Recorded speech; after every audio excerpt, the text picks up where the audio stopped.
नमस्कार साथीहरू, यस च्यानलमा हामीहरू पैसा सम्बन्धी समस्या र यसको समाधानका विषयहरूको बारेमा चर्चा गर्दछौँ। पैसा हामी सबै कमाउँछौँ, तर हामीले यस च्यानलमा पैसाबाट पैसा कसरी कमाउने भन्ने बारे चर्चा गर्दछौँ। आज हामी हेर्छौँ हामीले इन्भेस्टमेन्ट किन गर्नुपर्छ।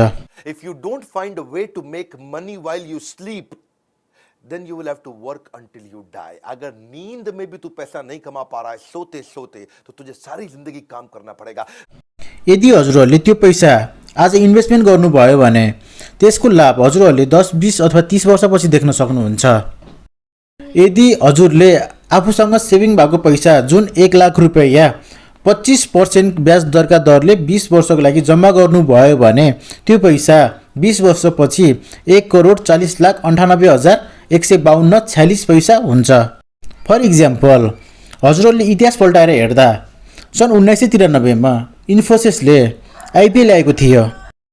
यदि तपाईँले त्यति बेला 10,000 रुपियाँ इन्भेस्ट गर्नुभएको थियो भने आज आएर त्यो पैसा कम्पाउन्ड इन्ट्रेस्टद्वारा 11 करोड रुपियाँ हुन्छ। त्यसै गरी विप्रो कम्पनीले पनि 1993 मा आइपिओ ल्याएको थियो। यदि तपाईँहरूले पनि त्यस कम्पनीमा इन्भेस्ट गर्नुभएको थियो भने आज आएर त्यसको डिभिडेन्ड मात्र 175 करोड रुपियाँ तपाईँले त्यसबाट पाउन सक्नुहुन्छ।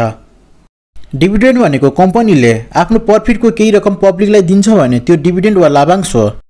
अझै हेर्दै जाँदा नेपालमा सन् 2001 तिर युनिलिभर नेपाल लिमिटेडमा रु 10,000 सेयर मार्केटमा इन्भेस्ट गरेको भए आजको मितिमा त्यसको भ्यालु 20 लाख बराबर हुन्थ्यो। यस्तै गरेर वारेन बफेटको होल्डिङ कम्पनी बेर्कशायर हाथावेको सेयर प्राइस 3,95,000 रुपियाँ प्रति सेयर रहेको छ, जुन नेपाली रुपियाँमा कन्भर्ट गर्दा 4,54,25,000 रुपियाँ रहेको छ। यस्तै गरी आइसर मोटर जुन रोयल मोटर बाइक बनाउँछ त्यसको प्राइस सन् 2002 मा 100-200 रुपियाँ रहेको थियो। त्यसै गरी आज 2021 मा आएर त्यसको प्राइस 23,000 प्रति किता रहेको छ।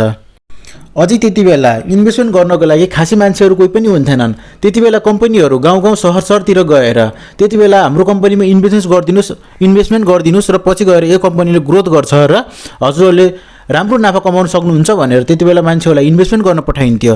त्यस्तै गरेर फर इक्जाम्पल हेर्दा वीरभाइ अम्बानीले रिलायन्स कम्पनीको आइपिओ ल्याउँदाखेरि त्यति बेला इन्भेस्टमेन्ट गर्नको लागि कोही पनि रेडी भएका थिएनन् र त्यति बेला उनले गाउँ सहरमा गएर इन्भेस्टमेन्ट गर्नको लागि मानिसहरूलाई फोर्स गरेका थिए अथवा भनेका थिए।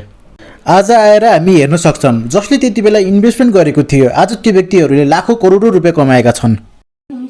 मैले आज यति धेरै कम्पनीहरूको उदाहरण दिएँ। यो उदाहरण दिनुको कारण आज जतिसुकै कम्पनीको सेयर प्राइस यति धेरै माथि हाई छ, त्यो कम्पनीको सेयर प्राइस सुरुवाती तहमा कम थियो, तर आज आएर त्यो सेयर प्राइस हाई छ। यसो हुनुको कारण कम्पनीको पर्फर्मेन्स राम्रो भएर हो। यदि आजदेखि मात्रै तपाईँले इन्भेस्टमेन्ट गर्न सुरु गर्नुभयो भने तपाईलाई त्यो कम्पनीको इन्भेस्टमेन्ट पछि गएर अमूल्य सम्पत्ति बन्न पुग्दछ। तपाईँले इन्भेस्टमेन्ट गर्नुभन्दा पहिला तपाईँले कम्पनीको पर्फर्मेन्सलाई हेर्नुहोस्। यदि कुनै कम्पनीको पास्ट पर्फर्मेन्स राम्रो छ र पहिलेदेखि नै त्यसले प्रफिट दिँदै आएको छ वा लाभांश वितरण गर्दै आएको छ भने तपाईँले त्यो कम्पनीमा इन्भेस्टमेन्ट गर्न सक्नुहुन्छ। साथीहरू, आजको भिडियो यति नै। हामी अब अर्को भिडियोमा भेट्नेछौँ। यदि भिडियो मन परेमा लाइक, सेयर र कमेन्ट गर्न नबिर्सिनु होला।